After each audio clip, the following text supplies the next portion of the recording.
What's up, scrappy peeps? It's Del from Inkie Quill, and today I'm scrapping this sweet little photo of Archie with his merman. Now, there's a bit of a story to this merman. We went out to dinner one night, and Archie had been talking about mermaids for a whole week. He loves mermaids. We watch a TV show that has them in there, and he really wanted a merman. And for the life of me, I couldn't find one. There are no merman in the shops. So I did a little bit of Frankensteining, and I went to Kmart and bought a Ken doll. And then I also bought a pretty fancy girly mermaidy doll. And I did a little switcheroo of their costumes, and he was, as you can see by his little face here, he was absolutely excited with that little wardrobe change. And the merman went with us to many shopping adventures and enjoyed a very happy merman-y type life. So today I am focusing on using paper scraps because boy oh boy are the paper scraps accumulating. I don't know about you peeps, but mine just seem to never end. I feel like sometimes I'm getting on top of them and then wha-bam, the drawer is full again. Actually, how do you store your paper scraps? I have tried many different methods over the years. Some very not worky, some very worky. My words are obviously not worky tonight as I'm recording this voiceover, but my current worky solution to paper scraps is a little drawer system. I've got 4 little plastic drawers. They're I'd say about a foot high and a foot deep, and I separate them into colours that I use frequently. So I've got a drawer for neutrals, so that's cream, white, black, brown, gold, grey in there, and then a drawer for pink and red, and then a drawer for blue and purple, and then the others. I feel a bit like I never did watch the end of Lost, but every time I pull open that bottom drawer, I do feel like I am talking about the others, like on the island of Lost. And that contains all of those colours that you peeps know that I feel a little uncomfortable with. So the greens, the yellows, the oranges, the browns. I said brown was in that top one. It's not. It's banished to the bottom drawer. But it seems to be working well. And the reason why I feel like it's working is because it's within arm's reach. Now, I'm struggling a little bit with my desk setup at the moment because I'm finding I don't have enough of the things that I need within arm's reach. And I'd love to know how you set up your scrappy spaces. Do you have a designated space that you scrap at all of the time? Do you have your dining table or a coffee table or a couch that you scrap at and you bring things out and set them up?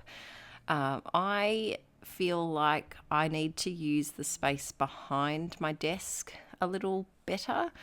And so I might do a desk rearrange soon if I feel like procrastinating from all the other things.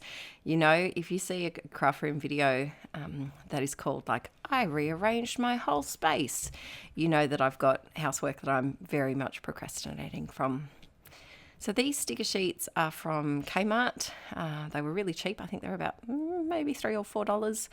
And I like them because they were all really bright colours and just really nice and easy usable words.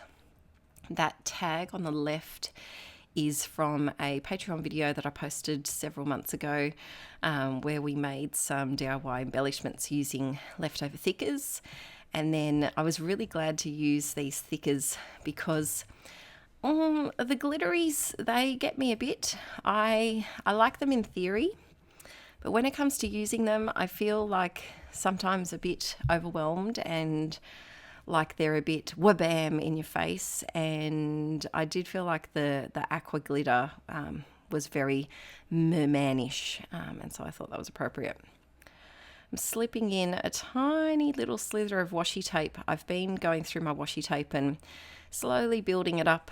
These were part of a massive mega haul that I did Was that a Patreon video or a normal video? I think it was a Patreon video, and I bought a big order from scrapbook.com, and so that was my first time using those bits. And then I'm just trying to go for, little stickers that I might not use, like those water droplets. I thought that, mer people live in the water, so I'll put those water droplets there. I'm really trying to work through some of my stickers and trying to challenge myself to use those stickers that aren't my typical go-tos, aka they're not a heart. Anything other than a heart. Because you peeps know your girl loves a lot of hearts on every layout everywhere. Actually, we don't have a heart yet. Oh, no, yes. Oh, no, I thought the mermaid's tail was a heart, but it's not. Let's see if I can get through this whole layout without sticking one on there. Doubtful. I went through this little sticker pad. Now, these stickers are nice. They're very thick, and I did find the adhesive was a little so-so. And so after I filmed this video, a couple of these words did ping themselves off. And so I went back and used some wet glue to just stick those down and make them a bit extra secure. Oh, now, if you've been following me for a while, you'll know the saga of these rolls of stickers. I love them. They're beautiful, but my gosh, are they the most annoying stickers to store. What do you do with them, peeps? I have a feeling that I just filmed a Let's Get Inkie voiceover and talked about this exact same thing. I'm trying to use them up because I love the stickers. Oh, there we go. We didn't get through it with a heart. There we go. Oh, 2 hearts, 3 hearts, 4 hearts. Oh, they're all coming now, peeps. But yeah, how do you store these sticker rolls? I love them in theory, but they irk me. So now it's time to add more hearts.